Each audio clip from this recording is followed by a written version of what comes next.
Hey guys, welcome to फंडा takes. तो आज की वीडियो में हम बात करने वाले हैं डोनाल्ड ट्रंप की टैरिफ्स के बारे में और उसके इफेक्ट क्या होंगे इंडियन स्टॉक मार्केट। सबसे पहले ना हम टाइमलाइन डिस्कस करेंगे कि पिछले 3-4 दिनों में हुआ क्या है। उसके बाद हम डिस्कस करेंगे कि यूएस ने ऐसा किया क्यों।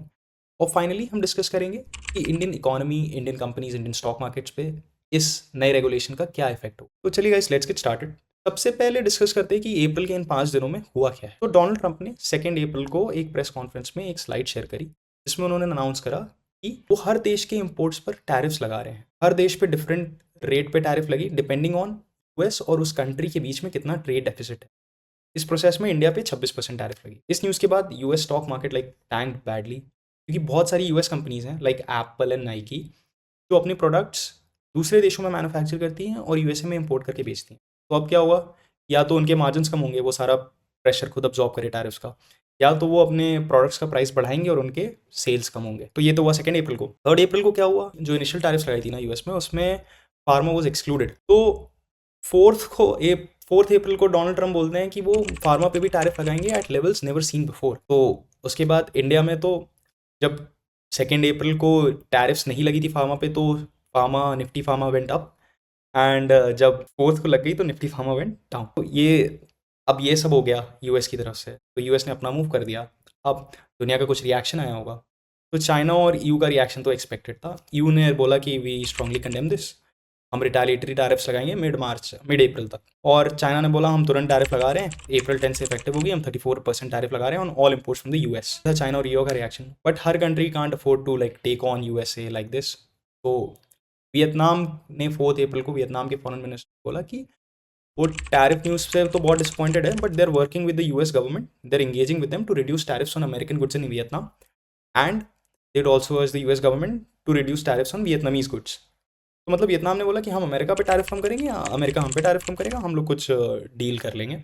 और डोनाल्ड ट्रंप ने भी बोला कि वो बहुत ही प्रोडक्टिव डिस्कशन उन्होंने किया है with Vietnam regarding the situation. तो ये तो चीज़ें हुई 2 अप्रैल से 5 अप्रैल के बीच में। अब आप ये देखिए, स्टॉक मार्केट गिर गया। ईयू जैसा लॉन्ग टर्म पार्टनर अब यूएस को अनरिलायबल मानता है, पूरी दुनिया यूएस को एक अनरिलायबल ट्रेड पार्टनर मानती है। तो मतलब आप सोच रहे होंगे कि यूएस ने ऐसा किया क्यों। तो मतलब मैंने तो कुछ आर्टिकल्स पढ़े जिससे मेरा ये कॉन्सेप्ट बहुत क्लियर हुआ है। तो 2 मेन आर्टिकल्स पढ़े जिनको मैं सिंप्लीफाई कर रहा हूँ अभी, और मैंने उन दोनों आर्टिकल्स को डिस्क्रिप्शन में लिंक भी कर दिया है, तो प्लीज़ चेक देम आउट। अब हमें ना सबसे पहले समझना पड़ेगा कि यूएस की इकोनॉमी काम कैसे करती है। अब हमें दो चीज़ें कंसिडर करनी है, यूएस की गवर्नमेंट स्पेंडिंग और यूएस इकोनॉमी का ट्रेड डेफिसिट। यूएस गवर्नमेंट जो है ना, वो जितना कमाती है उससे ज़्यादा स्पेंड करती है। सिमिलरली यूएस इकोनॉमी जितना एक्सपोर्ट करती है उससे ज़्यादा इम्पोर्ट करती है।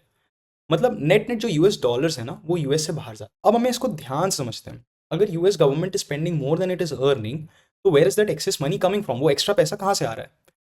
It comes from other countries which purchase US treasury bonds. अब हमें इस साइकिल को ध्यान से समझना पड़ेगा। यूएस ट्रेड डेफिसिट है जिसकी वजह से दुनिया में डॉलर सर्कुलेट हो रहे हैं। वो डॉलर्स यूज करके कंट्रीज यूएस के ही बॉन्ड खरीद रही है, यानी यूएस गवर्नमेंट को लोन दे रही है ताकि यूएस गवर्नमेंट अपनी एक्स्ट्रा स्पेंडिंग सपोर्ट कर पाए।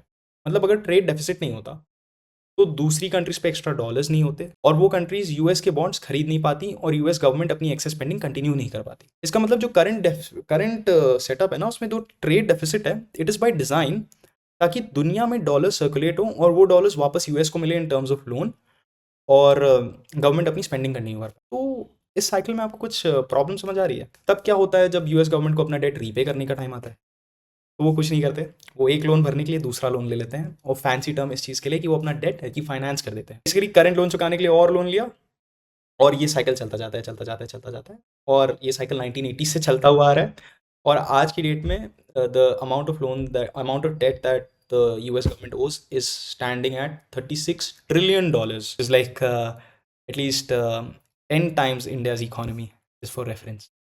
तो अभी तो हमने समझा कि यूएस की इकोनॉमी काम कैसे करती है। अब मैं आपको एक ग्राफ दिखाता हूँ जो यूएस की सबसे बड़ी प्रॉब्लम को शो करेगा। इस ग्राफ को देखिए। इस ग्राफ को, ये बेसिकली ये बता रहा है कि कितना percent of the debt is due in which year. तो इस ग्राफ के अनुसार ना 2025 में यूएस को $9.2 ट्रिलियन का लोन रीफाइनेंस करना है। बेसिकली $9.2 ट्रिलियन का लोन पे करना है। अब जो बॉन्ड्स यूएस गवर्नमेंट बेचेगी टू फाइनेंस दिस रीपेमेंट, वो उसकी यील्ड को कम से कम रखना चाहेगी। यील्ड मतलब कि वो उस पर कम से कम इंटरेस्ट पे करना चाहेगी। वो ये कैसे करेंगे, वो ऐसे करेंगे इन बॉन्ड्स की डिमांड बढ़ा के। जब डिमांड बढ़ती है बॉन्ड्स की तो यील्ड कम होती है। अब मार्केट्स में, अब ये यील्ड कैसे कम होगी, ये डिमांड कैसे बढ़ेगी? अगर मार्केट्स में अनसर्टेनिटी आ जाए तो लोग एक रिस्की एसेट क्लास इक्विटी से मूव करके एक safe asset class US bonds में आएंगे, जिससे यूएस बॉन्ड्स की डिमांड बढ़ेगी और इक्विटी की डिमांड घटेगी, और रिजल्टेंटली यूएस बॉन्ड्स की डिमांड बढ़ने की वजह से यूएस की यील्ड कम हो जाएगी। तो बेसिकली शॉर्ट टर्म में यूएस गवर्नमेंट अपनी बॉन्ड की यील्ड्स कम करना चाहती है ताकि वो 9.2 ट्रिलियन डॉलर्स की रीफाइनेंसिंग सस्ते में कर पाए। And this strategy has work clearly for them, क्योंकि जो April 1 से लेके आज तक the 10 year treasury US bond की 10 ईयर की yields have fell from 4.2% and they made a bottom at 3.9%, which is very significant because the volume of the debt is very high. तो short term में तो US अपना target achieve कर लेगी, cheaply अपना date refinance कर लेगी, ये 9.2 ट्रिलियन डॉलर रिफाइनेंस। बट अभी भी कुछ इश्यूज तो बच रहे हैं ना। मेन इशू है कि ये इस डेट साइकिल में यूएस फंसा हुआ है और इसको इस डेट साइकिल से निकलना है। तो डेट लेने की ज़रूरत क्यों पड़ रही है? क्योंकि गवर्नमेंट बहुत स्पेंड कर रही है। तो सबसे पहला काम है इनका कि इनको गवर्नमेंट स्पेंडिंग को रिड्यूस करना है। गवर्नमेंट स्पेंडिंग रिड्यूस करने का काम आदरणीय एलॉन मस्क को दिया गया है और उनकी डिपार्टमेंट ऑफ गवर्नमेंट एफिशिएंसी को मिला है वो काम। तो वो उस काम को कर रहे हैं, लेट्स सी। अब अच्छे से कर रहे हैं, बुरे से कर रहे हैं, it's up for debate, but government spending control करने का काम चल रहा है। दूसरा काम है ट्रेड डेफिसिट को कम करना। तो गवर्नमेंट स्पेंडिंग अगर एक्सेस है तो हमें ट्रेड डेफिसिट चाहिए। अगर हम गवर्नमेंट स्पेंडिंग ही कंट्रोल करने जा रहे हैं तो हमें ट्रेड डेफिसिट की भी ज़रूरत नहीं है। तो लॉन्ग टर्म गोल इन टैरिफ्स का, इन नेगोशिएशंस का ये है कि यूएस का ट्रेड डेफिसिट कम हो। तो ट्रम्प करना क्या चाह रहे हैं? लॉन्ग टर्म में वो यूएस को इस डेट साइकिल से निकालना चाह रहे हैं क्योंकि ये सस्टेनेबल नहीं है, और शॉर्ट टर्म में वो अपने ड्यूज को चीपली रीफाइनेंस करना चाह रहे हैं। तो कंक्लूजन के तौर पे वो यूएस की इकोनॉमी को फिक्स करने के लिए, उसको एक डेट परपेचुअल डेट साइकिल से निकालने के लिए ट्रम्प बहुत बड़ा गैम्बल ले रहे हैं। उसका उनको पॉलिटिकल डिसएडवांटेज हो सकता है, एक स्मॉल पीरियड ऑफ इन्फ्लेशन आ सकता है। अगर सारी कंपनीज डिसाइड करें कि ये टैरिफ्स वो कस्टमर्स को पास ऑन कर देंगी तो यूएस में बहुत इन्फ्लेशन आ जाएगा। स्पेस ऑफ यूएस की इकोनॉमी एक बहुत ही हेल्दी स्टेट में आ जाएगी। Guys I hope it's clear कि वो करना क्या चाहते हैं। वो यूएस को एक डेट साइकिल से निकालना चाहते हैं और वो करंट लोन अपना चीपली रीफाइनेंस करना चाहते हैं। तो ये तो हुआ कि थॉट प्रोसेस क्या था टैरिफ्स के पीछे। ठीक है गाइस, तो ये पार्ट वीडियो का मैं शूट कर रहा हूँ मंडे को, जब मार्केट बहुत बुरा गिर चुका है। तो मैं बस ये कवर करना चाहता हूँ कि एक्सपर्ट्स क्या कह रहे हैं आज मार्केट गिरने के दिन, और जो मैं आगे वीडियो में बात करने वाला हूँ वो कितनी ज़्यादा कोरिलेट करती है इन बातों से। ठीक है, तो सबसे पहले तो ये स्टेटमेंट जो मैंने बार बार रिपीट किया है, Trump will claim victory in the next couple of weeks and then reverse the policies is introduce. तो इनका कहना है कि the world will move on, जो इन्होंने लगाई है टैरिफ ये वो रिवर्स करेंगे और फिर दुनिया वापस अपने पुराने मोड में ऑपरेट करने लगेगी with in a month, with in 3 months. तो ये है रमेश दमानी का कहना।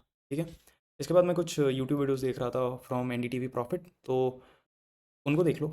मैं वीडियो प्ले नहीं करूँगा वरना मेरे पे टैरिफ लग जाएगी, आई मीन कॉपीराइट स्ट्राइक लग जाएगी। बट मैं मैंने समराइज़ किया हुआ है कि इन्होंने क्या क्या बोला है। तो वैल्यू कैस्ट इन्वेस्टमेंट एडवाइजर्स ने बोला है कि this is most likely a beginning of the end of the correction. मतलब ये जो हमारे मार्केट्स में करेक्शन चला आ रहा है सितंबर से, उसका एंड होने की शुरुआत है। ठीक है, और ये आप इनकी वीडियो की हाईलाइट भी पढ़ो। The odds of making money over the next 3 to 5 years have shot up by 90% with this fall. तो ये एक बहुत ही अच्छा statement in my opinion. I think valuation wise it is somewhere along the lines of the truth. इन्होंने ये भी बोला है कि मार्केट्स में अनसर्टनिटी है और अनसर्टनिटी अच्छे प्राइसेस लाते हैं, तो मार्केट्स में बहुत अच्छे प्राइसेस भी इनको दिख रहे हैं। ठीक है, उसके बाद पराग ठक्कर जी ने बोला है कि उन्होंने थर्सडे फ्राइडे को थोड़ा कैश रेज किया था और अब वो उस कैश को स्लोली डिप्लॉय करेंगे आफ्टर टुडेज फॉल। वो बोल रहे हैं हम बहुत स्लोली डिप्लॉय करेंगे because no one knows when this will end. और उन्होंने बोला कि जो रमेश दमानी जी ने जो स्टेटमेंट दिया उससे बहुत हद तक एग्री करते हैं। और वो ये भी बोल रहे हैं कि आईटी जितना बुरा गिरा है ना, the impact is already getting priced इन। वो ये नहीं कह रहे कि अगला क्वार्टर अच्छा होगा, बट वो ये कह रहे कि pricing it is getting priced in very aggressively. तो in a couple of months there will be a lot of value in. कुछ बोरा भी इसी वीडियो में है, वो कह रहे हैं कि ना बेचिए ना खरीदिए, स्टे पुट, डोंट पैनिक।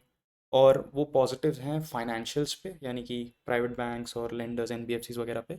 और ये भी उनका भी यही कहना है कि जो अनसर्टेनिटी है उससे बहुत अच्छी वैल्यूएशन आएंगी, so we should be on a lookout, we shouldn't get panic. India के मार्केट्स मेरे हिसाब से तो ओवर रिएक्ट कर रहे हैं given the amount of exposure we have to US exports. So but Nilesh Shah ji ने कहा है कि irrationality might stay for longer than you can anticipate.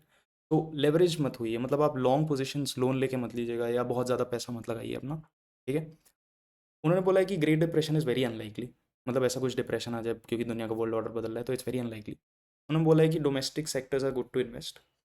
उन्होंने बोला है कि एक्सपोर्ट से हमारा advantage textile, footwear, pharma, chemicals को मिल सकता है, पर इसमें हमारी गवर्नमेंट को प्रोएक्टिव होना पड़ेगा और हमारी इंडस्ट्रीज़ को प्रोएक्टिव होना पड़ेगा, और यूएस की डिमांड सेम रहनी चाहिए। अगर यूएस की डिमांड ही कम हो गई तो ये चीज़ें हम एक्सपोर्ट किसको करेंगे। तो उन्होंने ये भी बोला है कि we can gain to export.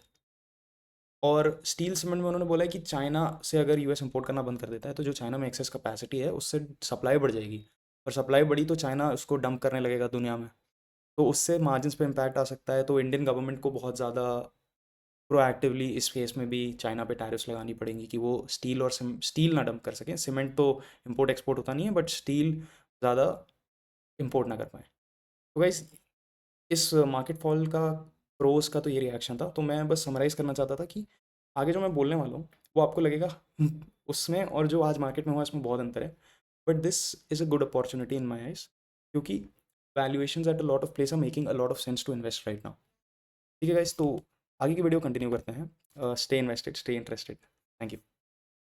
अब चलिए हम अपने काम की बात पे आते हैं कि इससे इंडिया पे क्या इफेक्ट आएगा और कौन से इंडियन सेक्टर्स को एडवांटेज या डिसएडवांटेज होगा, और resultantly how will the Indian stock market perform. तो इस पूरे वाक्य में ना इंडिया पे रिलेटिवली बहुत कम टैरिफ्स लगी हैं और इंडिया का रिस्पॉन्स भी काफ़ी माइल्ड है। इंडिया जो है, it's already even before these tariffs were introduced, India is focusing on a broader trade agreement with US, and which would include reducing tariffs on both ends. Basically US भी हम पे कम tariff लगाएगा, हम भी US पे कम tariffs लगाएंगे। तो जो इंडिया का रिस्पॉन्स है ना, it's similar to the Vietnamese response. तो इंडिया की स्ट्रैटेजी को अगर समराइज करना हो तो 3 पॉइंट्स में होगी कि यूएस के साथ एंगेज करके यूएस के प्रोडक्ट्स पे टैरिफ कम करेगी इंडिया। सेकेंड पॉइंट होगा कि इंडिया डिफेंस और एनर्जी इंपोर्ट करेगा यूएस से। और थर्ड पॉइंट होगा कि जो इंडिया की 2.1% जीडीपी एक्सपोर्ट होती है यूएस को, वो उस पर टैरिफ्स मिनिमाइज करें। तो बेसिकली इंडियन स्टॉक मार्केट पे इस न्यूज़ का उतना बड़ा इफेक्ट नहीं पड़ेगा, क्योंकि इंडिया की पॉपुलेशन इतनी हाई है ना कि most Indian companies only rely on Indian consumers. तो हमारा exposure to these tariffs is not even high to begin with. There are some sectors जहाँ रिस्क ज़्यादा है, तो बहुत हेविली यूएस पर रिलाई करते हैं, mainly pharma and IT. We stand to gain a lot from this change. तो मेरे हिसाब से बहुत अच्छी चीज़ें हो सकती हैं इस वर्ल्ड ऑर्डर की चेंजिंग से। तो I want to list some of them कि हम यूएस के साथ कॉपरेट करने के लिए तैयार है ना। थिंक हमारा gross trade of goods with US is going to increase. This is the first good thing that will happen. Secondly, defence में अगर टेक्नोलॉजी एक्सचेंज होता है ना, तो India stands to greatly benefit from technological knowledge transfer. फिर अगर हम तीसरी चीज़ है कि अगर हम अमेरिकन गुड्स पे टैरिफ्स हटा भी देते हैं ना, तो इंडियन कंपनीज के पास अभी भी बेटर प्राइसिंग पावर है, क्योंकि इंडिया में चीज़ें चीपली मैन्युफैक्चर होती हैं और इंडिया एक कॉस्ट कॉन्शियस मार्केट है।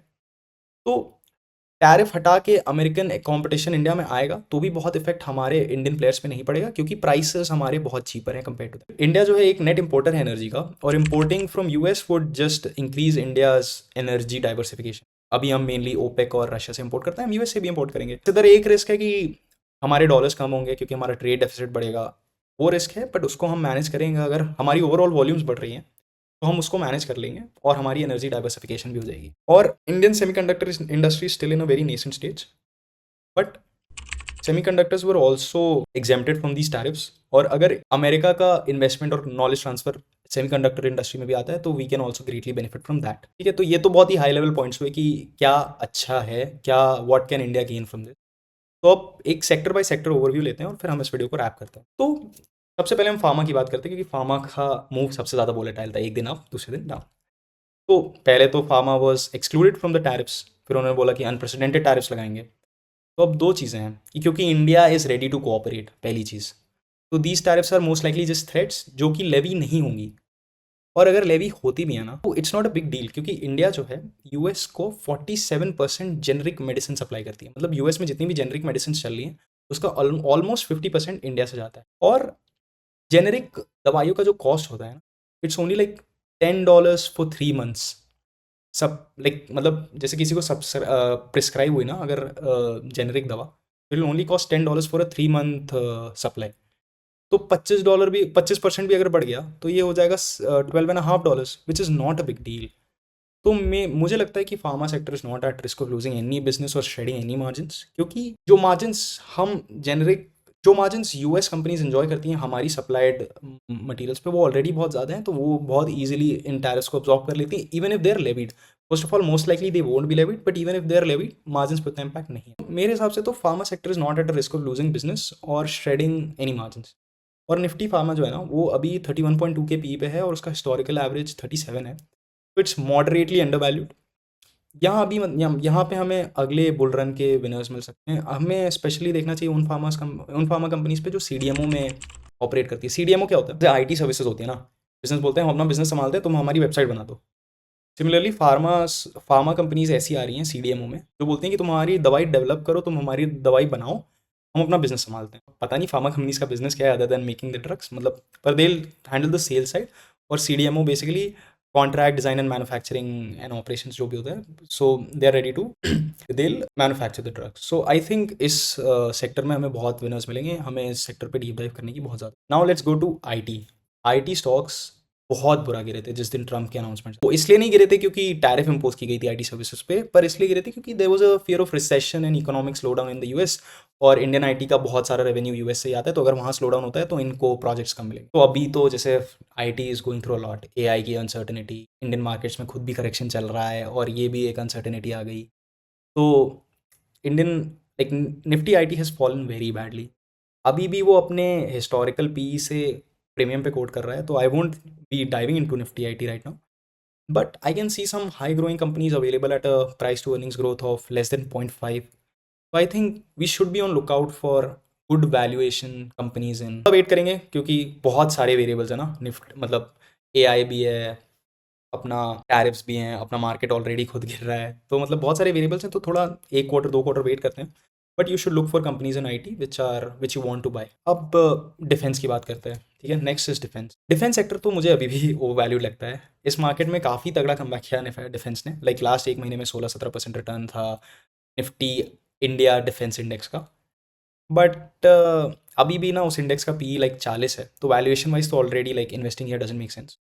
और US import specially like drone imports और टेक्नोलॉजी इंपोर्ट्स इसको कैसे अफेक्ट करेंगे, it is like too early to tell right now. मैं अभी इस सेक्टर से दूर हूँ just because of valuation reasons और because risk reward is not in our favour. So defence से आई विल स्टे अवे क्योंकि I'd like to like get it at more cheaper valuations, and I'd also like to see more technological advancement before I go into.